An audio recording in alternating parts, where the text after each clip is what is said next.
Eu estava parada na calçada da Avenida Paulista, encarando a porta de vidro espelhado daquele restaurante chique, quando a mão da sogra da minha filha empurrou meu ombro com tanta força que quase caí. "Esse lugar não é pra gente como você", ela disse, com um sorriso debochado no rosto. O marido dela, de terno italiano e relógio que custava mais que um carro, completou: "A senhora deve estar confundindo com a cantina ali da esquina. Aqui é só para clientes selecionados." Minha própria filha Júlia, se encolheu atrás do genro e sussurrou: "Não faz a gente passar vergonha, mãe. Por favor." Senti meu coração se estilhaçar em 1000 pedaços ali mesmo, no meio daquela calçada movimentada. Eles não faziam ideia de que aquele prédio inteiro, com seus 12 andares de mármore e vidro, tinha meu nome nos documentos de propriedade. Não sabiam que o segurança da portaria já vinha correndo porque tinha me reconhecido de longe. E não tinham a menor noção do quanto aquela humilhação ia custar caro para cada um deles. Se você está me ouvindo agora, seja em casa, no trânsito ou no trabalho, fica comigo até o final dessa história, porque o que aconteceu depois mudou minha vida completamente. Se inscreve no canal para não perder nenhuma história real como essa e comenta aí embaixo de onde você está me ouvindo. Acredite, você vai querer saber cada detalhe do que eu fiz. Meu nome é Helena, tenho 63 anos e durante 45 anos da minha vida eu nunca imaginei que seria tratada desse jeito pela minha própria filha. Eu criei a Júlia sozinha desde que ela tinha 4 anos, quando o pai dela me deixou por uma colega de trabalho 20 anos mais nova. Naquela época, eu era auxiliar de limpeza em um prédio comercial no centro de São Paulo. Começava minha jornada às 5 da manhã e só voltava para casa às 8 da noite, depois de fazer uns bicos lavando roupa para fora nos finais de semana. A Júlia ficava com minha mãe, que morava num apartamentinho de 2 cômodos na Zona Leste. Lembro como se fosse hoje. Eu chegava em casa com as mãos rachadas de tanto produto de limpeza, os joelhos doendo, mas sempre com um sorriso no rosto e alguma coisa especial para minha menina. Às vezes era só um pacote de bolacha recheada, mas eu via os olhinhos dela brilharem. Durante todos esses anos, eu nunca faltei com nada para Júlia. Ela estudou em escola particular porque eu fazia horas extras, trabalhava em 3, 4 lugares ao mesmo tempo. Quando ela quis fazer inglês, eu peguei mais um serviço de passadeira. Quando quis aprender balé, eu dobrei turnos. Faculdade particular? Eu vendi o único bem que tinha, um terreno que minha mãe tinha me deixado em Embu das Artes, para pagar os 4 anos de administração. A Júlia nunca precisou trabalhar enquanto estudava. Nunca teve que acordar de madrugada, nunca teve que ouvir desaforo de patrão, nunca sentiu as mãos ásperas de tanto esfregar chão. Eu protegi ela de tudo isso porque queria que minha filha tivesse a vida que eu nunca tive. E sabe o que mais dói? É que durante anos eu achei que estava fazendo a coisa certa. Achei que ela ia valorizar, que ia entender o sacrifício. Mas a Júlia foi crescendo e se afastando. Primeiro foi quando começou a namorar o Bruno, há 5 anos. Ele era engenheiro, família tradicional de Higienópolis. Essas famílias que se acham a nata da sociedade paulistana. A primeira vez que fui na casa dos pais dele, para um almoço de apresentação, a mãe do Bruno, a Eliane, me olhou de cima a baixo e perguntou: "Você trabalha em quê, Helena?" Quando falei que tinha sido faxineira a vida toda, o silêncio na mesa foi constrangedor. O pai dele, o Roberto, pigarreou e mudou de assunto rapidamente, como se minha profissão fosse algo vergonhoso demais para ser discutido. A Júlia ficou vermelha e depois no carro me pediu para ser mais discreta sobre meu passado. "Mãe, você não precisa ficar falando que foi faxineira. Fala que trabalhou em administração predial. Soa melhor", ela disse. Eu fingi que não doeu, mas doeu. Depois do casamento, há 3 anos, a situação piorou. A Júlia começou a evitar me convidar para as reuniões de família do lado do Bruno. Quando eu aparecia, ela ficava tensa, vigiando cada palavra que eu falava, cada roupa que eu usava. Uma vez eu cheguei num aniversário usando uma blusa florida que tinha comprado na feira da madrugada, toda orgulhosa porque tinha conseguido um bom preço, e a Júlia me puxou para o banheiro. Mãe, pelo amor de Deus, a gente combinou que você ia se arrumar melhor para essas ocasiões. A Eliane tá reparando em tudo. Eu me senti tão pequenininha naquela hora, tão insignificante. A menina que eu criei, que eu vesti, que eu alimentei com o suor do meu rosto, estava com vergonha de mim. Mas eu engoli o choro, como sempre fiz, e fingi que estava tudo bem. Os primeiros sinais de que algo estava realmente errado começaram há uns 6 meses. A Júlia parou de me ligar com frequência. Antes, a gente conversava todo dia, mesmo que fosse só para saber como tinha sido o dia uma da outra. Depois do casamento, as ligações foram espaçando. Uma vez por semana, depois uma vez a cada 15 dias. Quando eu ligava, ela atendia correndo, sempre com desculpa de que estava ocupada, que ligava depois, mas nunca ligava. Eu tentava marcar almoços, cafés da tarde, qualquer coisa para ver minha filha, e ela sempre tinha algum compromisso. Ah, mãe, essa semana tá corrida. A gente marca pro mês que vem. E o mês que vem nunca chegava. Eu me pegava olhando o celular, esperando uma mensagem, uma ligação, qualquer sinal de que ela ainda se importava. Foi mais ou menos nessa época que aconteceu algo que mudaria tudo, mas eu ainda não sabia. Vocês vão entender mais pra frente o que estou falando. As coisas foram escalando de um jeito que eu jamais imaginei. Há 4 meses, eu descobri pelo Instagram que a Júlia tinha feito um chá de bebê. Isso mesmo, um chá de bebê para comemorar a gravidez dela. E eu só fiquei sabendo porque uma conhecida me marcou numa foto. Eu quase caí para trás quando vi as imagens. Minha filha, grávida de 5 meses, e eu sem saber de nada. Liguei na mesma hora, com o coração disparado. Júlia, pelo amor de Deus, você tá grávida e não me contou? A resposta dela foi pior que um tapa na cara. Ai, mãe, eu ia te contar sim. É que você ia ficar dando pitaco em tudo. Sabe como você é. E a Eliane que organizou o chá foi uma coisa mais íntima, só com as amigas dela e as minhas. Senti uma pontada no peito tão forte que tive que sentar. Mas eu sou sua mãe, Júlia. Eu não sou íntima suficiente para saber que vou ser avó? Ela suspirou com impaciência. Mãe, não começa com drama. Eu tô te ligando de volta depois porque tô no salão. E desligou. Fiquei dias sem conseguir dormir direito. Ficava revirando na cama, me perguntando onde foi que eu errei. Será que eu tinha sido mãe demais? Sufocado ela? Mas como, se nos últimos anos eu mal conseguia ver minha filha? Tentei conversar com ela de novo, mandei mensagens carinhosas, até comprei umas roupinhas de bebê e levei na casa dela. Quando cheguei lá, a Eliane estava visitando. A sogra da minha filha me olhou com aquele sorriso falso e disse: Ah, que gracinha, Helena. Mas sabe, a gente já comprou o enxoval todo em Miami, peças de grife, importadas. Essas daqui são do Brás, né? Bem simples. Minha filha não disse nada. Simplesmente ficou em silêncio, enquanto aquela mulher humilhava o presente que eu tinha comprado com tanto carinho. Eu peguei as sacolas e saí de lá com a dignidade que me restava, mas chorei o caminho inteiro até em casa. Na semana seguinte, a Júlia me ligou. Fiquei tão feliz pensando que ela tinha refletido que ia se desculpar, mas não. Mãe, o Roberto tá inaugurando um restaurante novo aqui na Paulista, bem chique, sabe?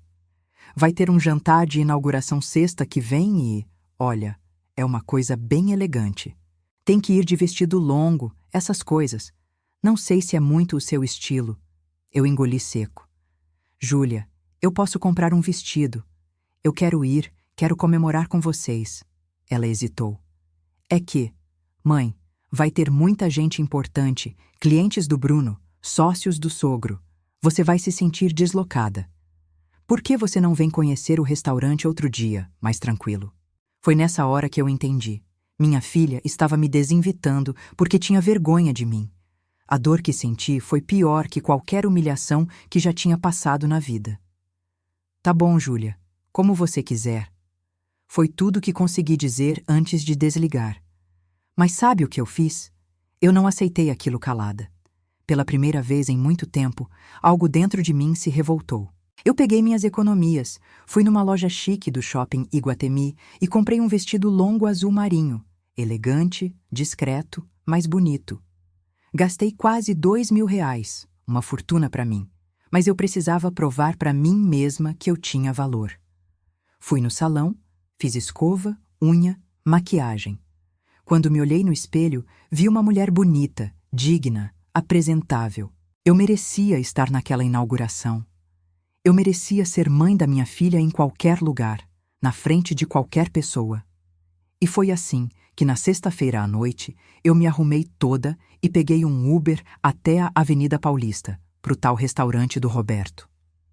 Quando cheguei na porta do estabelecimento, já tinha um movimento grande. Manobristas uniformizados pegavam carros importados, mulheres de salto alto e joias reluzentes entravam no braço de homens de terno. Eu respirei fundo, ajeitei minha bolsa e caminhei em direção à entrada. Foi quando vi a Júlia na porta, linda com um vestido de festa rosé ao lado do Bruno e dos sogros. Meu coração acelerou.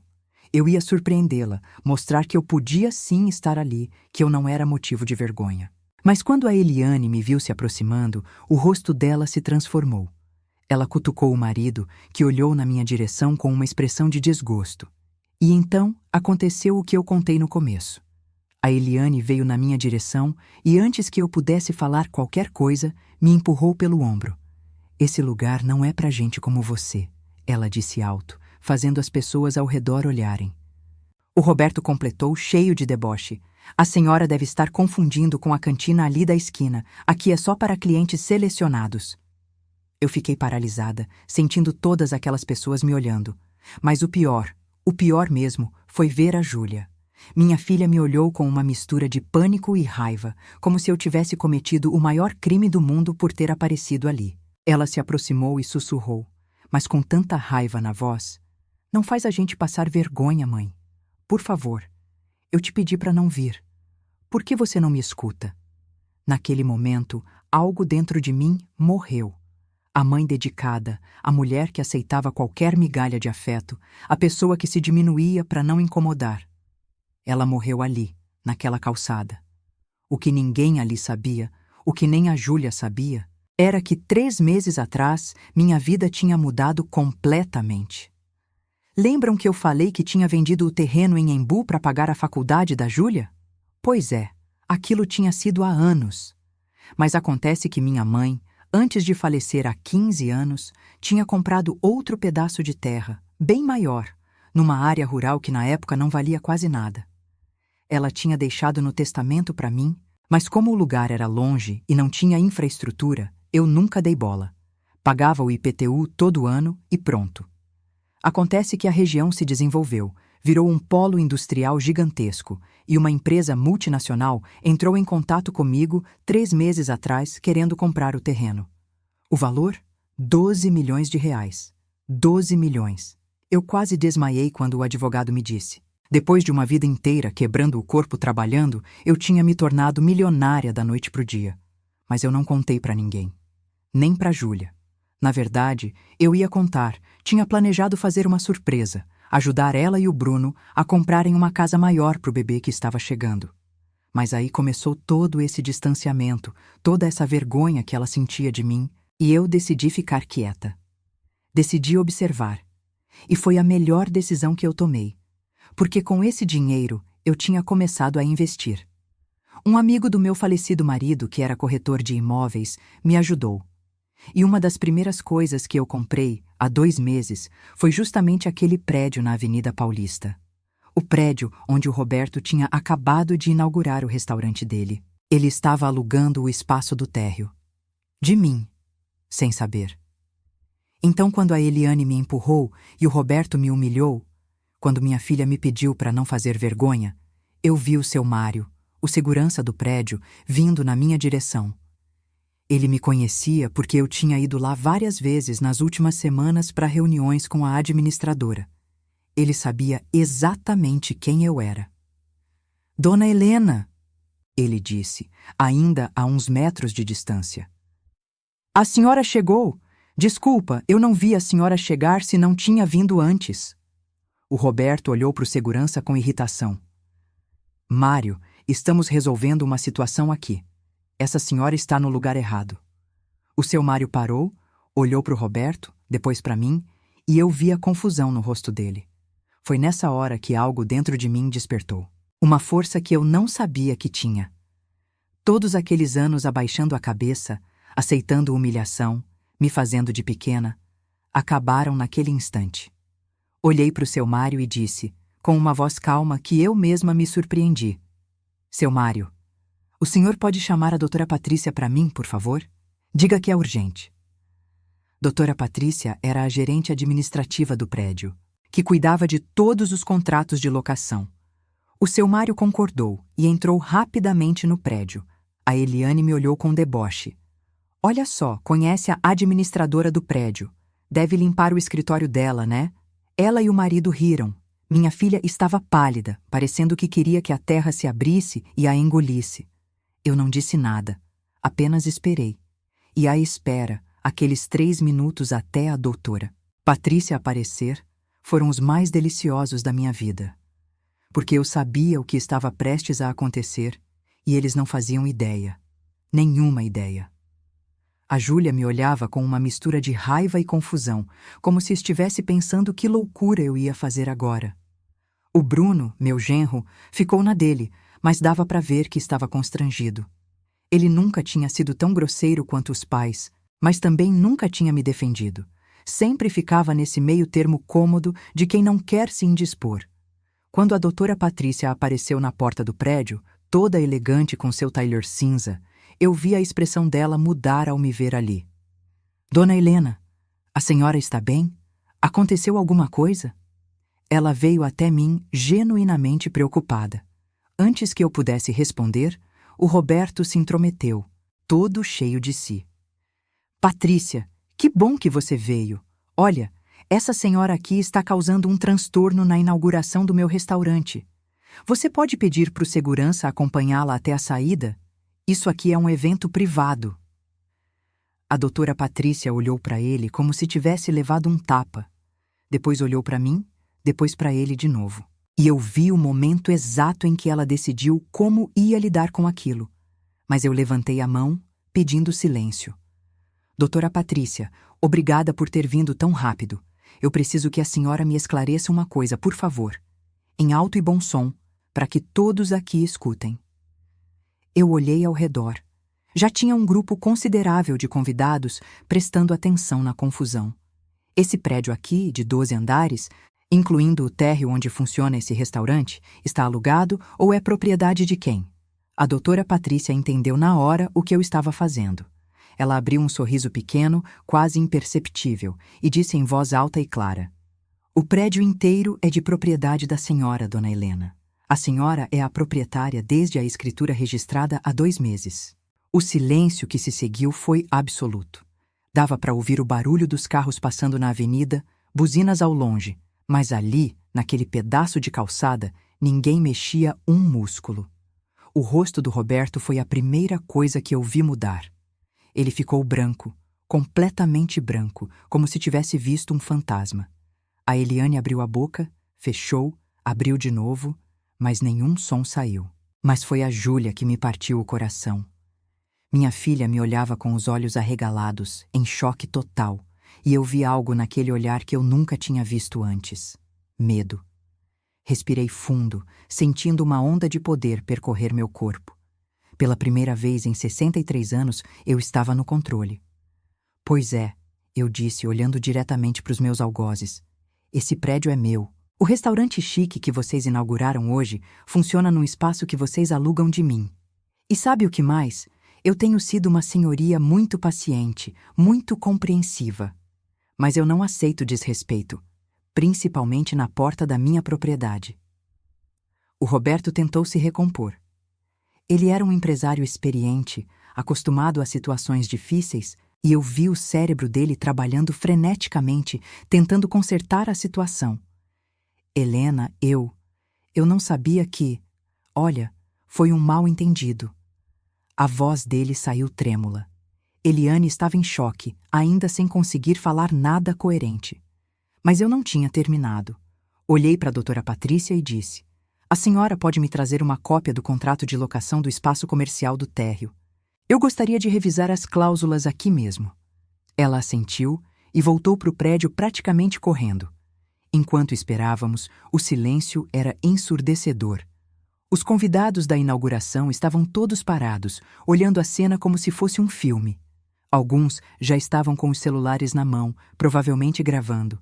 O Bruno tentou se aproximar de mim. Dona Helena, a senhora comprou o prédio e não contou para Júlia? Eu olhei para ele, esse homem que tinha se casado com minha filha, mas nunca tinha tido coragem de me tratar com respeito de verdade. Não contei para ninguém, Bruno. E sabe por quê? Porque nos últimos meses eu fui sistematicamente afastada da vida da minha filha. Fui tratada como um estorvo, como uma vergonha, como alguém que não merecia estar presente nos momentos importantes. Então decidi observar. Decidi esperar para ver até onde ia essa rejeição.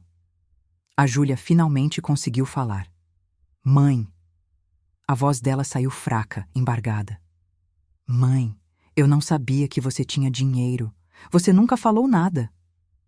Eu ri, mas foi uma risada sem alegria. E o que isso muda, Júlia? Você só me trata bem se eu tiver dinheiro? Você só sente orgulho da sua mãe se ela for rica? Quando eu era faxineira, quando quebrei meu corpo para te dar tudo que você tem hoje, aí eu era motivo de vergonha. Agora que você descobriu que eu sou dona de um prédio na Paulista, aí eu sirvo? É isso? Ela começou a chorar, e eu confesso que meu coração apertou. Mas eu não podia fraquejar. Não agora. A doutora Patrícia voltou com uma pasta. Dona Helena, aqui está o contrato. Como a senhora pode ver, tem uma cláusula na página 3 que diz que a proprietária pode rescindir o contrato com 30 dias de aviso prévio em caso de descumprimento das normas de conduta do edifício. Ela me passou a pasta aberta exatamente na página que eu precisava. Eu nem precisei ler, porque já conhecia aquela cláusula. Tinha sido eu mesma que tinha pedido para incluir em todos os contratos quando comprei o prédio. Perfeito, eu disse. Olhei para o Roberto, que estava visivelmente suando. O senhor acabou de me agredir fisicamente, na porta do seu estabelecimento comercial, que funciona na minha propriedade. A sua esposa também. Vocês me humilharam publicamente, tentaram me impedir de entrar num prédio que é meu. Isso configura descumprimento grave das normas de conduta. O Roberto tentou se aproximar, as mãos estendidas em súplica. Helena, pelo amor de Deus, foi um mal-entendido. Eu não sabia quem a senhora era. Por favor, vamos conversar com calma, resolver isso de forma civilizada. Eu dei um passo para trás. Agora eu sou senhora. Há 5 minutos eu era essa mulher, lembra? E você, Eliane? Olhei para a sogra da minha filha, que finalmente tinha recuperado a capacidade de falar. Eu peço desculpas, Helena. Foi muito grosseiro da minha parte. Eu estava estressada com a inauguração. Não me reconheci fazendo aquilo. Mais mentiras. Desculpas vazias, motivadas pelo medo, não por arrependimento genuíno. Doutora, Patrícia estava ao meu lado, esperando minha decisão. Eu sabia que tinha todo o poder naquele momento. Podia expulsá-los, rescindir o contrato, arruinar a inauguração e provavelmente o negócio inteiro deles. Mas então olhei para minha filha. A Júlia estava com as mãos no ventre, protetora, as lágrimas escorrendo e borrando a maquiagem cara. Ela estava grávida de 7 meses do meu neto. E por mais que ela tivesse me magoado profundamente, ela ainda era minha filha. Ainda era a menininha que eu embalei no colo, que eu consolei quando teve pesadelos, que eu protegi do mundo inteiro. Suspirei fundo. Doutora Patrícia, não vou rescindir o contrato hoje, mas quero que fique registrado em ata esse incidente. E quero uma cláusula adicional incluída no contrato. Qualquer outro episódio de desrespeito, seja comigo ou com qualquer funcionário ou visitante deste prédio, resultará em rescisão imediata sem direito à indenização. Ela anotou tudo. O Roberto assentiu freneticamente. Sim, claro. Pode incluir. Eu garanto que nada assim vai acontecer de novo. Eu olhei para ele com toda a dignidade que consegui reunir. Eu espero que não, porque da próxima vez eu não vou ser tão generosa. Então me virei para os convidados que ainda estavam ali assistindo tudo. Podem entrar e aproveitar a festa. A inauguração continua. E com isso, comecei a andar em direção ao Uber que tinha chamado, que já esperava na esquina. Mãe, espera! A Júlia veio correndo atrás de mim, com dificuldade por causa da barriga. Mãe, por favor, a gente precisa conversar. Parei, mas não me virei. Não hoje, Júlia. Hoje eu só quero ir para casa. E entrei no carro. Durante todo o trajeto até meu apartamento, eu chorei. Chorei de alívio, chorei de dor, chorei de raiva. Chorei por todos os anos que eu tinha me diminuído, achando que assim seria amada. Chorei pela filha que eu tinha criado e que tinha se transformado em alguém que eu não reconhecia. Mas também chorei de orgulho, porque pela primeira vez na vida eu tinha me defendido. Tinha mostrado meu valor. Não tinha aceitado ser humilhada em silêncio. Nos dias que se seguiram, eu desliguei o celular. Precisava de silêncio, precisava processar tudo. Fiquei sozinha no meu apartamento, que agora era num bairro bem melhor que onde eu morava antes, pensando em tudo que tinha acontecido, em todas as escolhas que tinha feito. Será que eu tinha errado como mãe? Será que tinha dado tudo tão fácil para Júlia que ela nunca aprendeu a valorizar? Essas perguntas me atormentavam. No terceiro dia, quando finalmente liguei o telefone de volta, tinha 57 chamadas perdidas da Júlia, 23 do Bruno e até algumas da Eliane. Mensagens de desculpas, de súplicas para a gente conversar, de explicações. Mas eu ainda não estava pronta. Foi uma semana depois do incidente que a Júlia apareceu na minha porta. Ela tinha descoberto meu novo endereço, provavelmente através da administradora do prédio. Quando abri a porta e vi minha filha ali, os olhos inchados de tanto chorar, a barriga enorme, meu coração quase cedeu. Quase. Mãe, eu preciso falar com você. Por favor. Eu deixei ela entrar. A gente se sentou na sala e o silêncio pesava. Foi a Júlia quem falou primeiro. Mãe, eu estraguei tudo. Eu sei que estraguei. Eu passei a semana inteira pensando em tudo que eu fiz, em como eu te tratei, e eu me odeio por isso. Ela estava chorando copiosamente. Quando o Bruno me pediu em casamento, os pais dele deixaram claro que para a família deles, aparências importavam muito. E eu? Eu fui fraca, mãe. Eu deixei eles me convencerem de que você era um problema, de que seu passado era algo para esconder. Eu escutei em silêncio, as mãos cruzadas no colo. A Júlia continuou. A Eliane sempre fazia comentários. Sobre suas roupas, sobre onde você morava, sobre você ter sido faxineira. E em vez de te defender, eu comecei a acreditar naquilo. Comecei a ter vergonha. E eu sei que isso é imperdoável. Você sacrificou sua vida inteira por mim, me deu tudo, e eu te paguei com ingratidão e desrespeito. Ela se ajoelhou na minha frente, com dificuldade por causa da barriga. Mãe, eu tô te implorando. Me perdoa. Eu não mereço. Eu sei que não mereço. Mas, por favor, eu não quero criar meu filho longe de você. Não quero que ele cresça sem conhecer a avó incrível que ele vai ter. Olhei para minha filha ajoelhada ali e senti meu coração se partir de novo. Mas dessa vez, não de dor. De uma mistura de tristeza e esperança. Levanta, Júlia. Não fica aí nessa posição que você tá grávida. Ajudei ela a se sentar no sofá de novo. Respirei fundo antes de falar. Você me machucou muito, filha. Muito mesmo. Você me fez sentir pequena, insignificante, como se todo o sacrifício que eu fiz não valesse nada. E o pior é que você fez isso na frente deles, na frente de gente estranha, em vez de me proteger como eu sempre te protegi. Minha voz estava embargada agora também. Eu criei você sozinha, Júlia. Eu abri mão de tudo por você.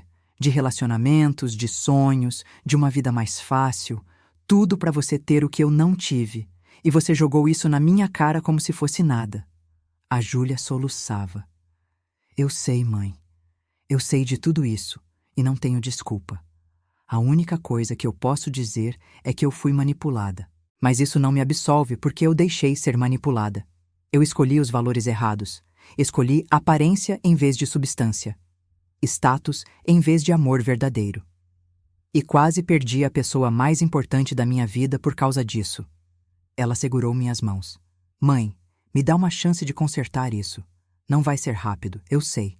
Não vai ser fácil. Mas deixa eu te provar que eu posso ser a filha que você merece, que eu posso te honrar do jeito que você sempre mereceu ser honrada. Fiquei em silêncio por um longo momento pensando. Será que eu devia perdoar? Será que ela realmente tinha aprendido a lição ou era só medo de perder a herança, agora que sabia que eu tinha dinheiro? Como se lesse meus pensamentos, a Júlia falou. E mãe, sobre o dinheiro, sobre o prédio, sobre tudo isso. Eu não quero nada. Não tô aqui por causa disso. Pode até fazer um documento me deserdando se quiser. Eu assino. Eu só quero minha mãe de volta. Só isso. E foi nessa hora que eu soube que ela estava sendo sincera. Porque a Júlia, que tinha se casado com o Bruno, pensando em status, em dinheiro, em posição social, jamais abriria mão de uma herança de milhões. Mas minha filha, a verdadeira Júlia que eu tinha criado e que estava escondida sob camadas de influência tóxica, essa sim poderia falar aquilo e estar sendo verdadeira. Puxei minha filha para um abraço. Eu te perdoo, Júlia, mas as coisas vão ter que mudar, de verdade. Não quero mais ser escondida. Não quero mais ser tratada como cidadã de segunda classe. E seus sogros? Eu me afastei para olhar nos olhos dela. Seus sogros vão ter que aprender respeito, porque se acontecer de novo, se eu sentir de novo aquela humilhação, eu prometo que não vou ser compreensiva. O contrato do restaurante vai ser rescindido e acabou. A Júlia concordou freneticamente. Sim, mãe. Eu já conversei com o Bruno. A gente botou limite nos pais dele. Falamos que se eles não te respeitarem, a gente se afasta. E eu tô falando sério. Eu escolho você. Sempre. Ficamos abraçadas por um longo tempo, as duas chorando, mas dessa vez de alívio. As semanas seguintes foram de reconstrução. A Júlia começou a me visitar regularmente de novo, mas agora era diferente. Ela me apresentava com orgulho. Falava do meu passado sem vergonha. Minha mãe me criou sozinha. Trabalhou como faxineira a vida inteira para me dar uma educação boa. Ela é a mulher mais forte que eu conheço. Eu ouvi ela falar para uma amiga. Meu coração inchou de orgulho. Os sogros eram outra história. O Roberto tentou se aproximar algumas vezes, sempre tentando puxar conversa sobre negócios, sobre investimentos. Eu mantinha uma distância educada, mas firme. A Eliane mal olhava na minha cara, o que para mim estava ótimo. Algumas pessoas não mudam, só aprendem a esconder melhor seu veneno. 2 meses depois do incidente, meu neto nasceu. Um menininho lindo de olhos claros, que a Júlia insistiu em dar meu sobrenome como nome do meio. Pedro Helena da Silva Santos. Quando segurei aquele bebezinho pela primeira vez, todas as mágoas, toda a dor, pareceram valer a pena. Porque ali estava uma nova geração, uma nova chance de fazer as coisas certas. E eu prometi para mim mesma que ia ser a melhor avó do mundo, mas que também ia ensinar para o meu neto os valores certos: respeito, humildade, gratidão. Não ia deixar ele se transformar num adulto que desvaloriza quem ama por causa de dinheiro ou status. Com o passar dos meses, minha vida foi se transformando de maneiras que eu jamais imaginei. Eu tinha investido o dinheiro da venda do terreno com sabedoria, comprando mais algumas propriedades, aplicando em investimentos seguros. Não era só o prédio da Paulista. Eu tinha me tornado uma mulher com patrimônio considerável. Mas o mais importante, eu tinha me tornado uma mulher que se respeitava, que não aceitava migalhas de afeto, que sabia seu valor. Comecei a fazer terapia, coisa que nunca tinha feito antes porque sempre achei que era besteira, que era coisa de gente fresca. Mas descobri que conversar com uma profissional me ajudou a entender tantas coisas. Entendi que eu tinha passado a vida toda me anulando, buscando validação através do sacrifício. Achava que quanto mais eu me doasse, mais seria amada. Mas amor verdadeiro não funciona assim. Amor verdadeiro é recíproco, é respeito mútuo. Também comecei a viver para mim pela primeira vez. Fiz uma viagem para a Europa, coisa que sempre sonhei, mas nunca achei que fosse possível. Conheci Paris, Roma, Lisboa, tirei milhares de fotos, comprei roupas bonitas, comi em restaurantes incríveis. E sabe qual foi a melhor parte? Eu não senti culpa. Não senti que estava sendo egoísta ou gastando dinheiro que devia ser para outra pessoa. Eu merecia aquilo tudo. Merecia depois de 40 anos quebrando o corpo, acordando de madrugada, abrindo mão dos meus sonhos. Quando voltei da viagem, a Júlia me buscou no aeroporto com o Pedro no colo. Ela olhou para mim, bronzeada, descansada, feliz, e disse: "Mãe, você tá linda, tá brilhando." E era verdade, eu estava brilhando porque finalmente tinha encontrado o meu valor. 6 meses depois do nascimento do Pedro, aconteceu algo inesperado. O Roberto me procurou, mas não era sobre negócios. Ele pediu para a gente conversar em particular e eu aceitei, curiosa. A gente se encontrou num café e ele estava visivelmente desconfortável. "Helena, eu vim aqui para fazer algo que deveria ter feito há muito tempo. Me desculpar de verdade." Ele parecia genuíno dessa vez. Aquela noite na inauguração do restaurante, o que eu e a Eliane fizemos foi imperdoável. Mas não foi só aquela noite. Foi toda a forma como tratamos você desde que o Bruno começou a namorar a Júlia. A gente te olhava de cima, te julgava, e isso foi errado. Ele mexeu no café sem tomar. Eu passei os últimos meses refletindo muito. Percebi que criei o Bruno num ambiente de valores superficiais, onde o que importa é quanto você tem, não quem você é. E quase destruí o casamento do meu filho por causa disso. Eu escutei em silêncio. O Roberto continuou. "A Júlia me contou sua história. Como você criou ela sozinha, como trabalhou em 3, 4 lugares ao mesmo tempo para dar educação para ela, como vendeu seu terreno para pagar a faculdade. E eu fiquei com vergonha, Helena. Muita vergonha, porque eu herdei tudo que tenho. Nunca precisei lutar por nada. E fiquei julgando você, que batalhou por cada centavo como se você fosse inferior." Ele finalmente me olhou nos olhos. "Você é uma mulher incrível, uma guerreira, e eu lamento profundamente ter feito você se sentir menos do que isso." Fiquei surpresa com a sinceridade dele. "E a Eliane?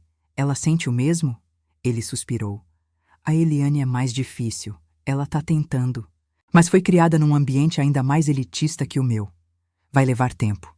Mas eu garanto que ela não vai mais te desrespeitar. Eu deixei claro que se acontecer de novo, as consequências vão ser sérias." Agradeci a honestidade dele e aceitei o pedido de desculpas. Não significava que a gente ia virar melhores amigos, mas significava que podia ter uma convivência civilizada, respeitosa, especialmente pelo bem do Pedro. E foi o que aconteceu. Com o tempo, as reuniões de família ficaram menos tensas. A Eliane mantinha distância, mas era educada. O Roberto fazia questão de me incluir nas conversas, de pedir minha opinião sobre assuntos de negócios, de me tratar como igual. E a Júlia, minha Júlia, tinha se transformado em uma mulher maravilhosa. Ela tinha aprendido com os erros, tinha amadurecido. Via ela criando o Pedro com valores completamente diferentes dos que ela mesma tinha abraçado quando se casou. Ensinava para o menino sobre respeito, sobre valorizar as pessoas pelo caráter, não pelo que tinham. E sempre, sempre me colocava como exemplo. "Vó Helena é a pessoa mais forte do mundo", ela dizia para o Pedro, mesmo ele ainda sendo bebê demais para entender. Mas ia entender um dia. 1 ano depois daquela noite fatídica na porta do restaurante, teve uma festa de aniversário do Pedro. A Júlia fez questão de fazer uma grande comemoração num buffet infantil chique. Estavam todos lá, a família do Bruno, minhas amigas, conhecidos. No meio da festa, a Júlia pediu a atenção de todos e fez um discurso. "Eu queria agradecer a presença de todo mundo aqui para comemorar o 1º aniversário do meu filho. Mas, principalmente, eu quero homenagear uma pessoa muito especial, minha mãe." Ela começou a chorar. "Há 1 ano, eu cometi os piores erros da minha vida. Eu tratei a mulher que me deu tudo, que sacrificou tudo por mim, com desrespeito e ingratidão. Eu tive vergonha de quem eu deveria ter mais orgulho." Todo mundo estava em silêncio, escutando. Minha mãe me criou sozinha. Trabalhou como faxineira, limpando o chão, lavando banheiros, para que eu pudesse estudar, para que eu pudesse ter oportunidades que ela nunca teve. E quando eu deveria ter gritado isso para os 4 cantos, deveria ter mostrado para o mundo o exemplo incrível de força e dedicação que ela é, eu escondi. Eu tive vergonha. Ela estava soluçando agora. Mas minha mãe, sendo a pessoa incrível que é, me perdoou, me deu uma segunda chance que eu não merecia e me ensinou a lição mais importante da minha vida, que caráter vale mais que qualquer outra coisa, que dignidade não se compra, que respeito se conquista com ações, não com dinheiro. A Júlia veio até mim e me abraçou. Mãe, você é meu exemplo, é o exemplo que eu quero que meu filho siga. E eu prometo, pelo resto da minha vida, te honrar do jeito que você sempre mereceu. Não tinha um olho seco na festa. Até a Eliane estava chorando e pela primeira vez parecia um choro genuíno, não performático. Eu abracei minha filha, meu neto entre nós duas, e senti uma paz que há muito tempo não sentia. Uma sensação de que finalmente, depois de uma vida inteira de luta, as coisas estavam no lugar certo. Hoje, quase 2 anos depois daquele incidente na Avenida Paulista, minha vida é completamente diferente. Eu continuo investindo no mercado imobiliário, tenho uma carteira diversificada, vivo confortavelmente sem precisar me preocupar com dinheiro. Mas mais importante que isso, eu vivo com dignidade, com respeito próprio. Aprendi a dizer não. Aprendi a estabelecer limites. Aprendi que amor verdadeiro não exige que você se diminua. A relação com a Júlia é melhor do que nunca. A gente se fala todo dia. Ela me visita com frequência, me inclui em tudo. E não porque eu tenho dinheiro, mas porque ela genuinamente valoriza minha presença. O Pedro, que agora tem quase 2 anos, me adora. Sou a avó babona que dá presente, que conta história, que brinca no chão. Mas também sou a avó que ensina valores, que mostra que respeito e caráter são mais importantes que qualquer outra coisa. Quanto ao restaurante do Roberto, está indo bem. Ele mantém o aluguel em dia, cumpre todas as normas do prédio e nossa relação é cordial, respeitosa. De vez em quando ele me convida para jantar lá, e eu vou. Não porque preciso da validação dele, mas porque posso.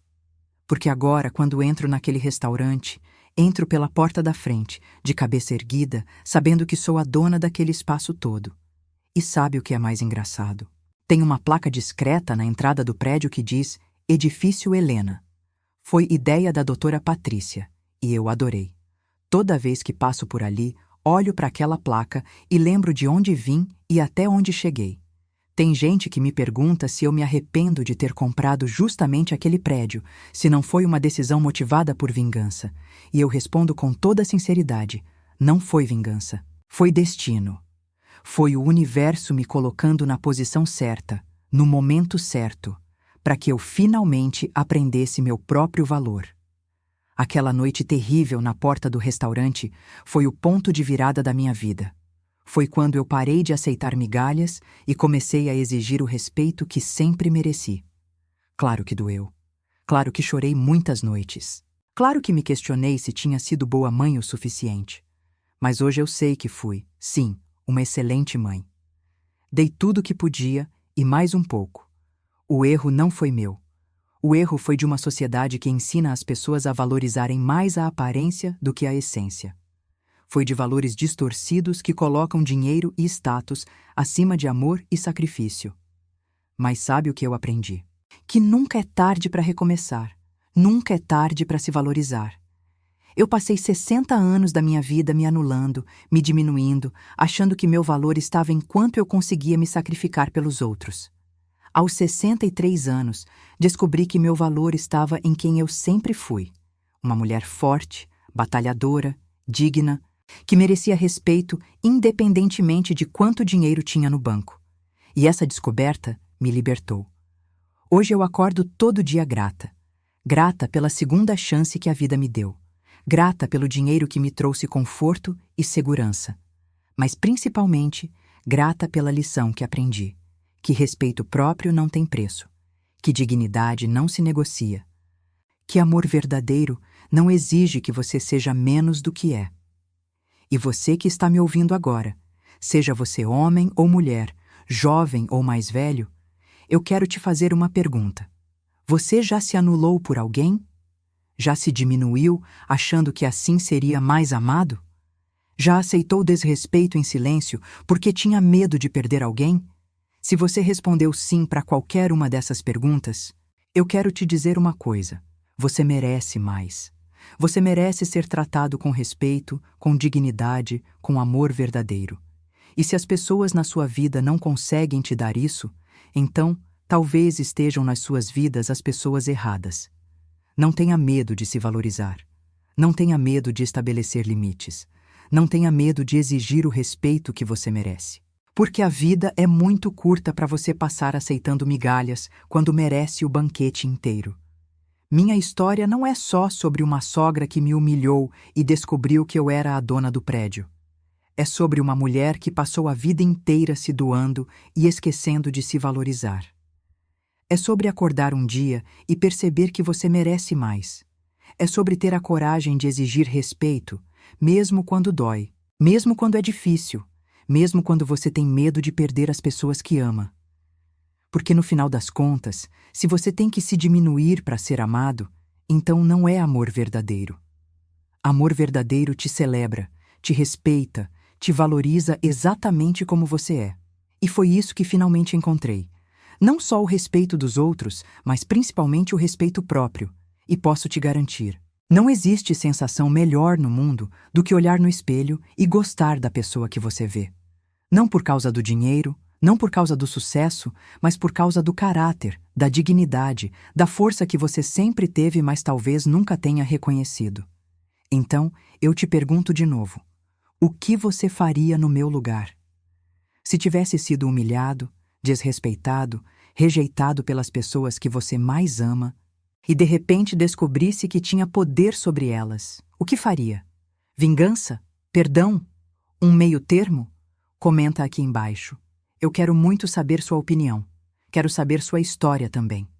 Porque cada um de nós tem uma história de superação, de luta, de momentos em que precisamos escolher entre nos diminuir ou nos valorizar.